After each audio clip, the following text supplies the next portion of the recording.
Good morning साथियों।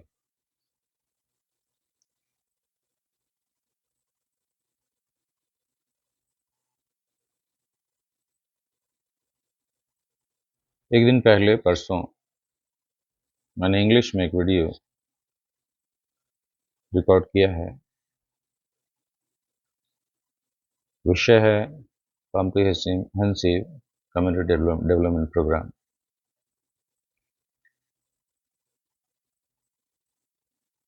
बहुत बड़ी संख्या हमारे देश में अप्रोक्सीमेटली 47% तो डायरेक्ट पॉपुलेशन हिंदी भाषी की है, जो हिंदी लिख सकते हैं, पढ़ सकते हैं, बोल सकते हैं। और अनदर 9% हैं जो या तो समझते हैं या बोल सकते हैं,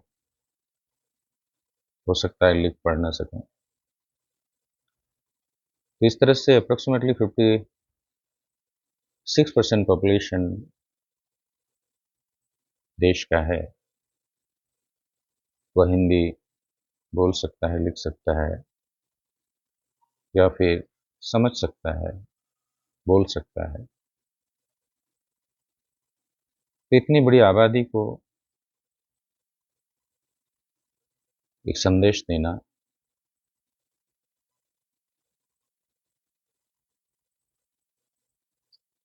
ज़रूरी है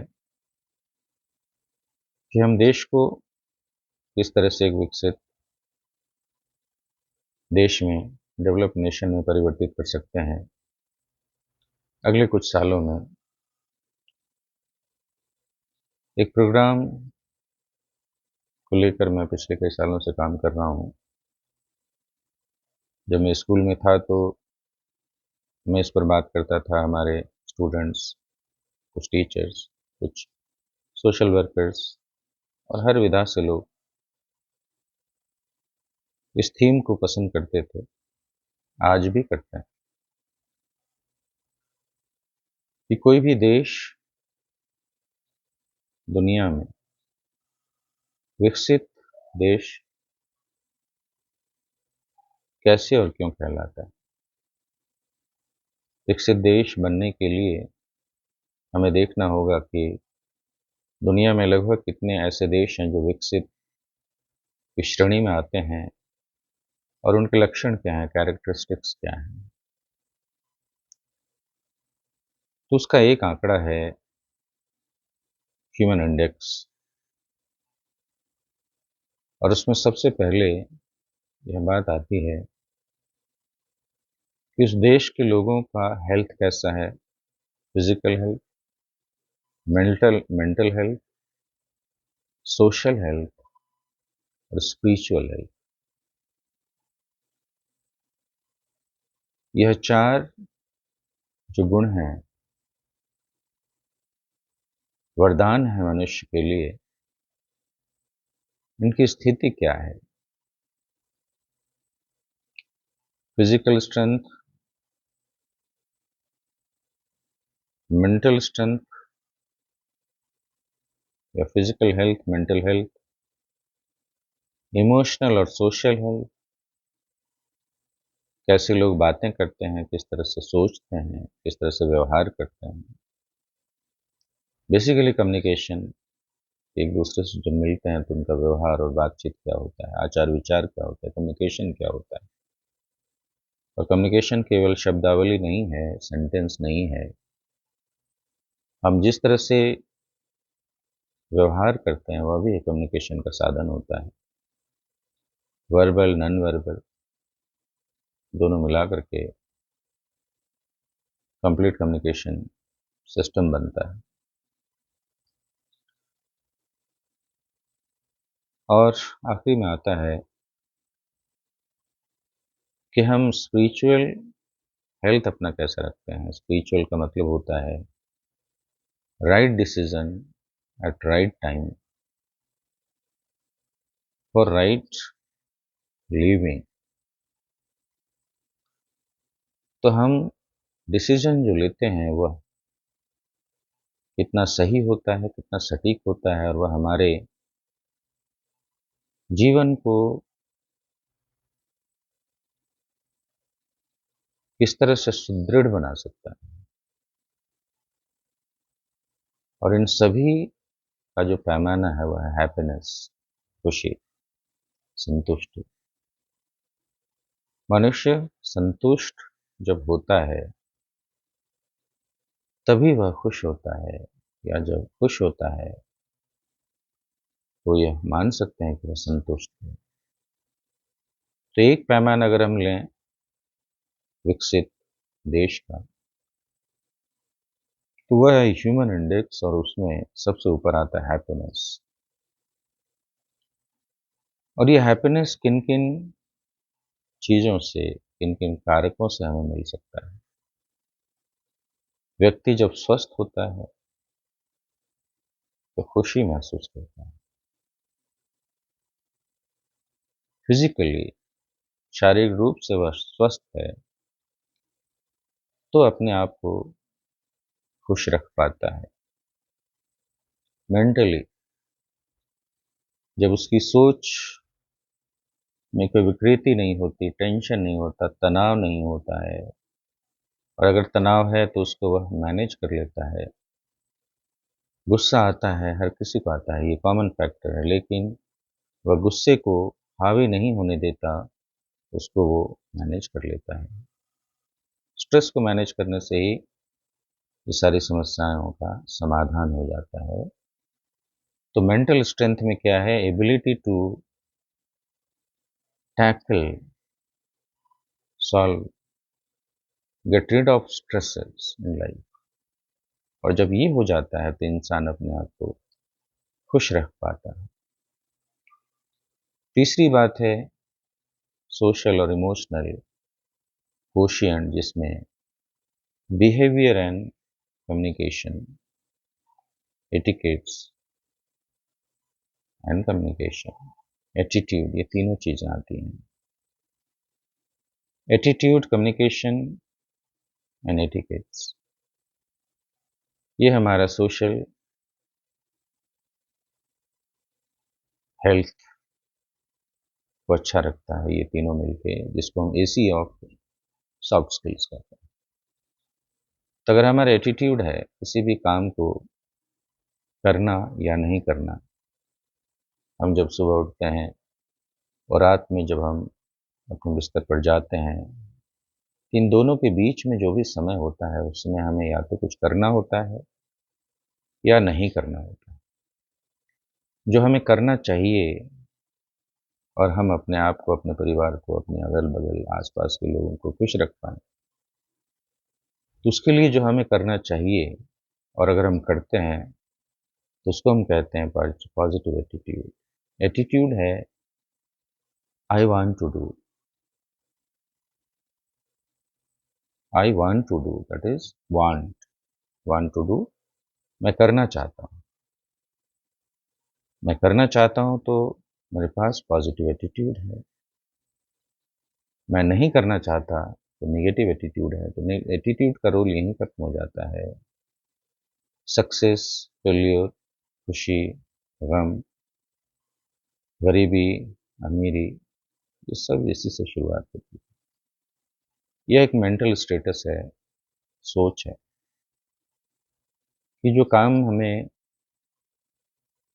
खुशी दे सकता है, हमारी ज़िंदगी को आगे बढ़ा सकता है। और हमें ज़िंदगी में क्या चाहिए? टाइम हमारे पास है, हमें एनर्जी चाहिए, और उस एनर्जी के लिए हमें क्या चाहिए? फूड चाहिए। फूड के लिए क्या होना है हमारे पास? फूड के आइटम्स होने चाहिए, चीज़ें होनी चाहिए, आवश्यकताओं की पूर्ति के लिए हमारे पास। तो हम जब हायरार्की को देखते हैं कि मनुष्य हैप्पीनेस की तरफ कैसे जाता है, हम आज इसी पर बात करना चाहेंगे।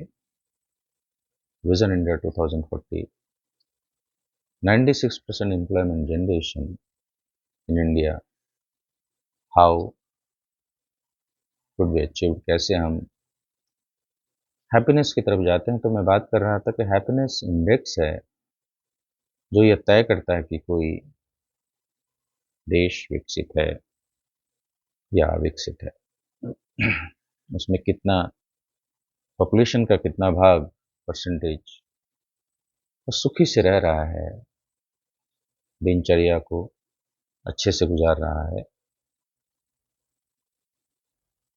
और यह संपन्नता से जुड़ा मामला है। सही खाना नहीं मिले तो व्यक्ति शारीरिक रूप से स्वस्थ नहीं रह पाएगा, और जब शारीरिक रूप से स्वस्थ नहीं रह पाएगा तो कहावत जो स्वस्थ शरीर में स्वस्थ मस्तिष्क का निवास होता है, यह बात लागू नहीं होगी। तो जब हम शारीरिक रूप से स्वस्थ होते हैं तो हम मानसिक रूप से भी स्वस्थ हो सकते हैं, ऐसा माना जा सकता है। तो शारीरिक रूप से हम स्वस्थ कैसे होंगे? सबसे पहले तो हमें अच्छे खाने की, बैलेंस डाइट, संतुलित भोजन की जरूरत पड़ती है, और संतुलित भोजन के साथ साथ हमें संतुलित वातावरण की जरूरत होती है। और उस वातावरण को बनाने वाले लोग कौन होते हैं? हमारे अलावा, हम जब कहते हैं हमारा वातावरण, हमारे आसपास का वातावरण अच्छा है, तो हम ये कहते हैं कि हम जहाँ रहते हैं, हमारे साथ जो लोग रहते हैं, परिवार के लोग, समाज के लोग, देश के लोग, जिनसे हमारा जीवन प्रभावित होता है, जल, जंगल, जमीन, ये सब मिला के होता है। पर्वत, पहाड़, नदियां वातावरण का पार्ट है। पशु पक्षी। तो कल्पना करें कि जब हम रिसॉर्ट में रहते हैं, कहीं दूर प्रकृति की गोद में, एक रहने की जगह, खाने की जगह, खेलने की जगह, घूमने की जगह, चिंतन करने की जगह होती है, जिसके लिए हम एक अच्छी फीस देते हैं, प्रदान करना पड़ता है, पैसे देना पड़ता है, कुछ दिन रहते हैं वहाँ हम फैमिली के साथ, अकेले, जो भी हो, हमें खुशी महसूस होती है। जब कभी हम प्रकृति की गोद में अच्छी जगहों पर जाते हैं घूमने के लिए, 2-4 दिन, 10 दिन के लिए, तो हम सारे दुख को भूल ही जाते हैं। तो क्या उस प्रकृति की तरह ही पूरा देश हो सकता है क्या? हो सकता है। ऐसे बहुत सारे देश हैं जहां पर हैप्पीनेस इंडेक्स बहुत हाई है। तो अगर पैमाना है कि हैप्पीनेस ही एक पैमाना है, एक पैमाने को मान लेते हैं, बाकी सारी चीज़ों उस पर आधारित होती हैं, कि कोई भी देश तब विकसित होता है जब वहाँ के लोग, सभी लोग खुश हैं। तो अब देखते हैं कि उस खुशी के लिए क्या-क्या चाहिए। तो खुशी के लिए सबसे पहला जो कारक है, फैक्टर है, वह है पर कैपिटा इनकम। प्रति व्यक्ति आय अगर बहुत ज़्यादा हो, सफिशिएंट हो, बहुत ज़्यादा नहीं, सफिशिएंट हो, जिसमें हमें फिजियोलॉजिकल नीड्स, जो शारीरिक और मनोवैज्ञानिक, मानसिक, व्यावहारिक, सामाजिक, आध्यात्मिक, या फिर डिसाइसिव निर्णय लेने की शक्ति अगर सही हो, हर व्यक्ति अगर अपना निर्णय खुद लेना शुरू कर दे, कम से कम जो मूलभूत चीज़ें हैं, तो वह खुश रहेगा। मान लीजिए किसी को, और यह कैसे होता है, आप देखेंगे कि कोई देश जो विकसित है वह करता क्या है, वो एफडीसीएस स्क्वायर पर काम करता है। फूड, ड्रिंकिंग, साफ पानी, क्लोथिंग, शेल्टर, मकान, और सिक्योरिटी। जब हम सिक्योरिटी की बात करते हैं तो पहली सिक्योरिटी आती है मेडिकल सिक्योरिटी, हेल्थ इंश्योरेंस। ऐसे देश अपने सभी नागरिकों के लिए फ्री, निशुल्क, गुणवत्तापूर्ण स्वास्थ्य चिकित्सा उपलब्ध कराते हैं। तो मनुष्य इस बात से चिंतित नहीं होता कि अगर वह बीमार पड़ गया तो फिर क्या होगा उसका। वो जानता है कि उसकी देखभाल करने के लिए अच्छे अस्पताल हैं, अच्छे डॉक्टर्स हैं, और यह सब कुछ मुहैया सरकार कराती है। सरकार कहाँ से कराती है? सरकार नागरिकों से टैक्स लेती है। अच्छा टैक्स लेती है, कहीं कहीं तो 40%, 50% तक जाता है। पति पत्नी अगर दोनों काम कर रहे हैं तो एक का मैक्सिमम होता है और दूसरे का थोड़ा कम। उस टैक्स से ही ईमानदारी पूर्वक, यहाँ एक शब्द इस्तेमाल करना होगा कि बहुत सारे देश हैं जहाँ पर टैक्स कलेक्शन बहुत बड़ी तादाद में होता है, लेकिन उस टैक्स का उपयोग उस देश के कुछ गिने चुने लोग अपनी सुख सुविधाओं के लिए, अपनी संपन्नता को बढ़ाने के लिए करते हैं, और देश में फिर बदहाली हो जाती है जहाँ पर 1% लोग 90% एसेट्स के मालिक हो जाते हैं और 99% लोग बाकी 10% में अपनी जिंदगी गुजारते हैं। ऐसा देश इकोनॉमिकली एसेट के रूप में, पूरे देश का जब एसेट देखा जाए तो ठीक है, संपन्नता की श्रेणी में आ सकता है एज ए होल, बट जब पर कैपिटा इनकम कम है, देश के नागरिक बेसिक चीजों के लिए जूझ रहे हैं, तो फिर वह देश खुशहाली को बरकरार नहीं रख पाएगा और इसलिए विकसित देश की श्रेणी में नहीं आएगा। पहला पैमाना है कि हम इस बात पर काम करें, प्रति व्यक्ति आय अधिकतम हो। विकसित देशों में यही है। अब प्रति व्यक्ति आय अधिकतम तभी होगी जब पूरे देश की आर्थिक व्यवस्था बहुत मजबूत होगी और केवल टैक्स, आम आदमी के द्वारा, बिजनेसमैन के द्वारा दिए गए टैक्स से ही सब कुछ संभव हो, ऐसा नहीं। तो क्या करते हैं ये विकसित देश? कुछ चीजें एक्सपोर्ट करते हैं। अब कहेंगे कि ऐसा तो विकासशील देश भी करते हैं, बहुत सारे अनाज, कपड़े, मेडिसिन एक्सपोर्ट करते हैं। तो इसमें फिर बात आती है कि ऐसा करने वाले लोग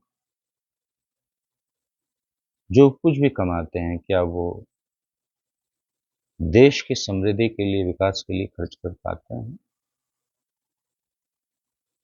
या फिर वह इतना कमाते हैं कि पूरे देश की अर्थव्यवस्था को इस मायने में बदल सकें कि पर कैपिटा इनकम ज़्यादा हो, तो कोई प्राइवेट व्यक्ति ऐसा क्यों करेगा?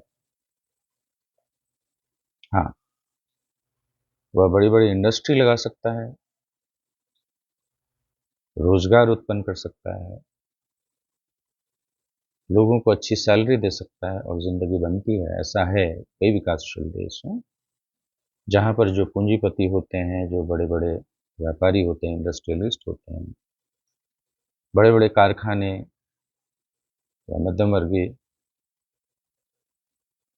कारखाने बनाते हैं, वर्कशॉप्स बनाते हैं, व्यापार को बढ़ाते हैं और वहाँ जो लोग काम करते हैं, अच्छी ज़िंदगी जीते हैं। लेकिन जो विकसित देश हैं, इसके अलावा एक काम करते हैं।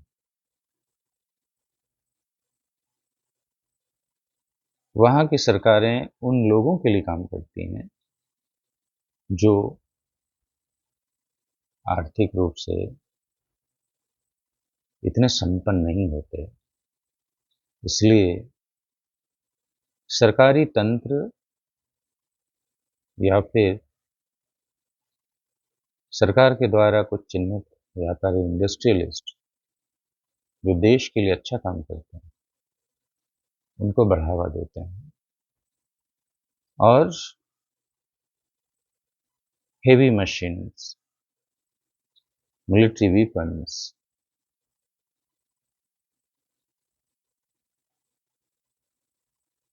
मेडिकल के मशीन्स, ऐसे मशीन्स जो ह्यूमैनिटी के लिए बहुत ज़रूरी है, चाहे वह सुरक्षा से जुड़ा हो, स्वास्थ्य से जुड़ा हो, इंजीनियरिंग से जुड़ा हो, इन सारी चीज़ों का उत्पादन वो करते हैं और फिर पूरी दुनिया में वो जाता है, एक बहुत बड़ा रेवेन्यू जनरेट होता है और उस रेवेन्यू के ज़रिए सबसे पहला काम वो ये करते हैं कि आने वाले जनरेशन्स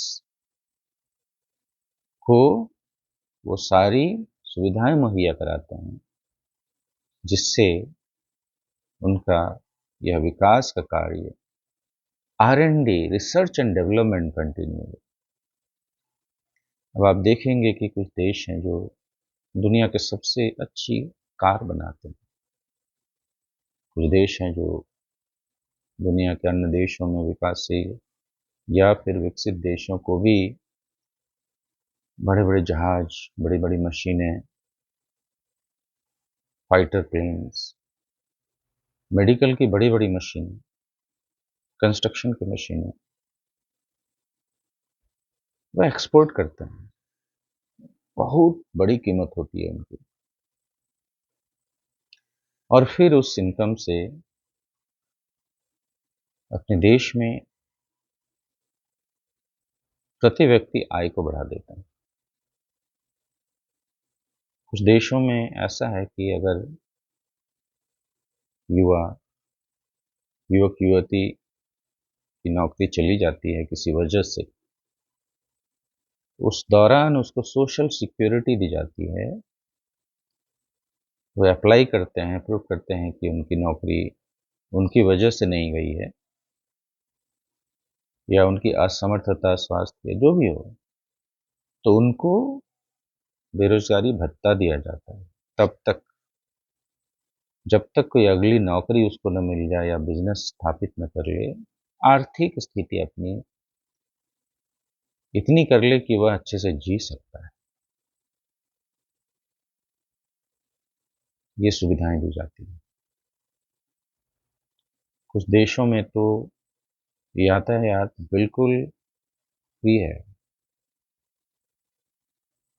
ऐसा इसलिए है कि लोगों को अपनी गाड़ियाँ रखने की ज़रूरत न पड़े। जब व्हीकल्स कम होंगे तो सड़कों की ज़रूरत कम होगी, फ्यूल की खपत कम होगी, ईंधन की खपत कम होगी, प्रदूषण कम फैलेगा, ऑक्सीजन ज़्यादा मात्रा में उपलब्ध होगा वातावरण में लोगों के फेफड़े में ऑक्सीजन ज़्यादा जाएगा, स्वास्थ्य संबंधी समस्याएं कम आएंगी। तो सरकार ने जो मेडिकल इंश्योरेंस लगभग हर नागरिक को दे रखा है, उसमें सरकार का खर्च कम आएगा।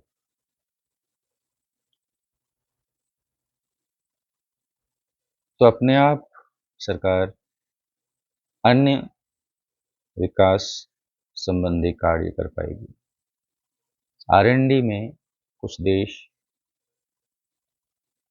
अपने आर्थिक बजट का बहुत बड़ा भाग एलोकेट करते हैं। R&D में शुरू में कुछ प्रोडक्शन नहीं होता। एक साइंटिस्ट अगर कोई फार्मूला ईजाद करता है, इंजीनियर्स उस विभाग से जो रिलेटेड होते हैं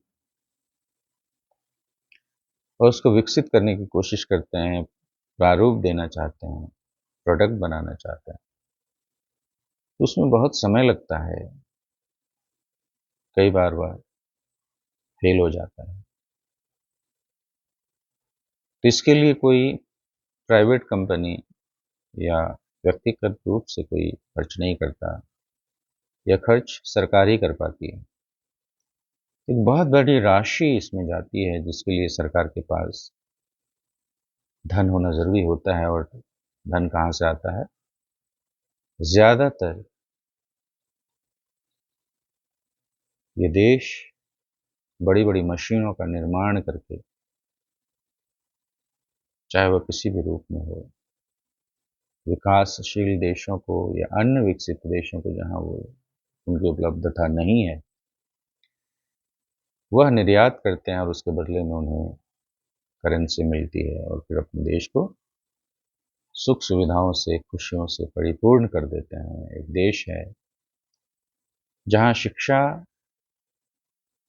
बिल्कुल मुफ्त है और वहाँ के जो शिक्षक हैं, किसी भी देश के सबसे चहेते ब्यूरोक्रेट्स वर्ग से भी उनका इनकम ज़्यादा है। द बेस्ट ब्रेन जिनको कहते हैं, उनको शिक्षा में डाला जाता है। क्योंकि जब आप R&D की बात करते हैं, रिसर्च एंड डेवलपमेंट की बात करते हैं, तो आपको साइंटिस्ट चाहिए। और साइंटिस्ट जो होता है वो द बेस्ट ब्रेन होता है, जो सोचता है, फॉर्मूले ईजाद करता है देश की तरक्की के लिए, और फिर साइंटिस्ट का साथ देने वाले जो होते हैं, वह दुनिया के सबसे अच्छे इंजीनियरिंग इंस्टीट्यूट से उत्पन्न हुए युवक युवती होते हैं। आज पूरी दुनिया में इंडियन इंस्टीट्यूट ऑफ टेक्नोलॉजी के से जो उत्पन्न इंजीनियर्स हैं, पूरी दुनिया में उनका मान सम्मान है। और the best research and development जो ऑर्गेनाइजेशंस हैं दुनिया में, या फिर जो द बेस्ट सर्विस देने वाले, चाहे वह मीडिया के क्षेत्र में हो, the best medical equipment, medicines बनाने वाली कंपनी हो, या मैन्युफैक्चरिंग मशीन्स डेवलप करने वाली कंपनी हो, डिफेंस से रिलेटेड मशीन्स एंड प्रोडक्ट्स बनाने वाली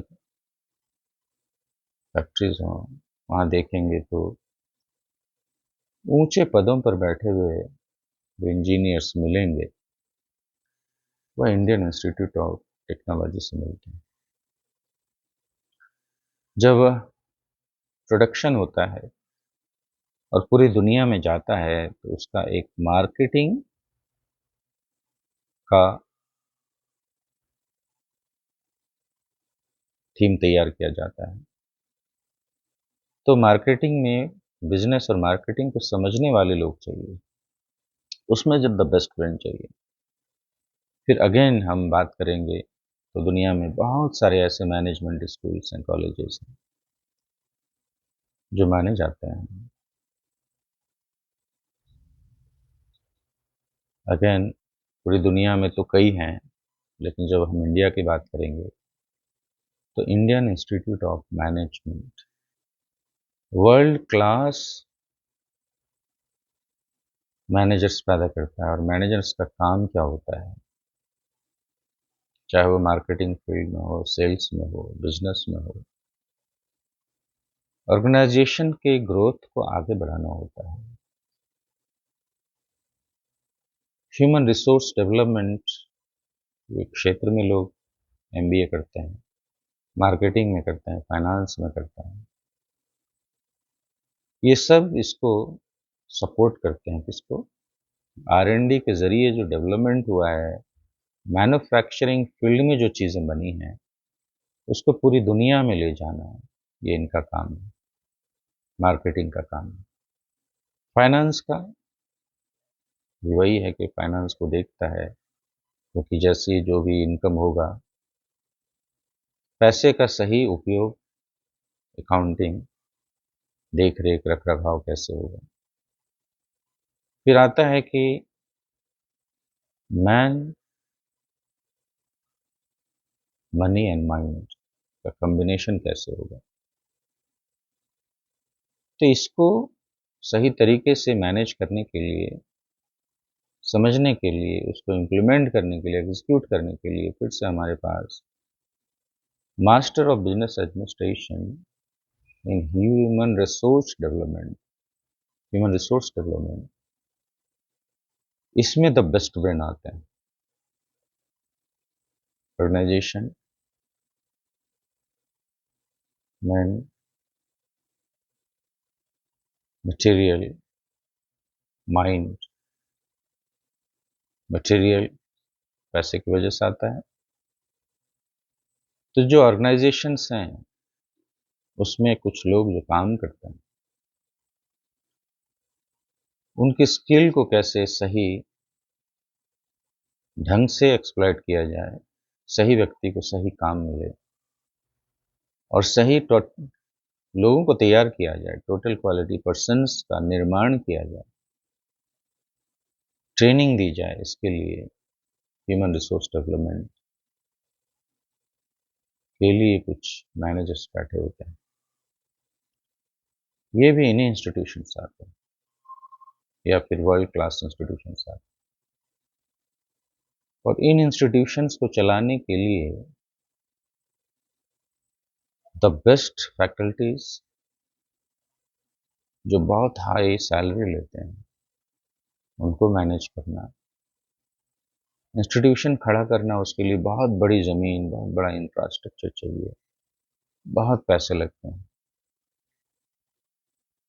उसके बाद उसमें द बेस्ट ब्रेन्स को पूरे देश, पूरी दुनिया से लेकर आना होता है। उसके लिए एग्ज़ाम्स कंडक्ट किए जाते हैं, उसमें पैसा लगता है। और उसमें जो सिलेक्शन प्रोसेस में जो लोग रहते हैं, उनकी क्वालिटी बहुत हाई होती है, उनको हायर करने में पैसा देना होता है। इस तरह से यह काम केवल और केवल सरकार ही कर पाती है। और जो प्राइवेट इंस्टीट्यूशंस या इंडस्ट्रियलिस्ट हैं जो करते हैं, वहाँ पर बहुत सारे लोग नहीं जा पाते। तो हम जो बात कर रहे थे कि विकसित देश में बदलने के लिए विकसित देशों ने फार्मूला क्या अपनाया, इन्हीं की बात मैं कर रहा था। अब शुरुआत में जो हमारा एसेट होता है, जो रॉ मटेरियल होता है, किसी भी देश को विकसित देश में कन्वर्ट करने के लिए जो रॉ मटेरियल है, वह हमारा combination of children, adolescents and youths, supported by the experts in any field। इसका मतलब ये हुआ कि रॉ मटेरियल जो है हमारे, वो बच्चे हैं। और बच्चों को कैसे हम तैयार कर सकते हैं फ्यूचर के लिए, ताकि वह अपने देश को विकसित राष्ट्र में बना सकें, या बना है तो उसको बनाए रख सकते हैं। उसके लिए एजुकेशन सिस्टम, क्वालिटी एजुकेशन। और वो एजुकेशन क्या होगा? ऐसा स्कूल जहां पर science and technology, research and stem का फार्मूला लागू किया जा सके। Science, technology, engineering and mathematics. और ये जो चारों विधाएं हैं जो पूरी दुनिया में विकसित देशों की संपन्नता और सफलता का राज है, सीक्रेट है। इसके लिए एक स्पेशल भाषा की जरूरत होती है। और वह भाषा कौन सी हो सकती है? अगर देश के लेवल में कहा जाए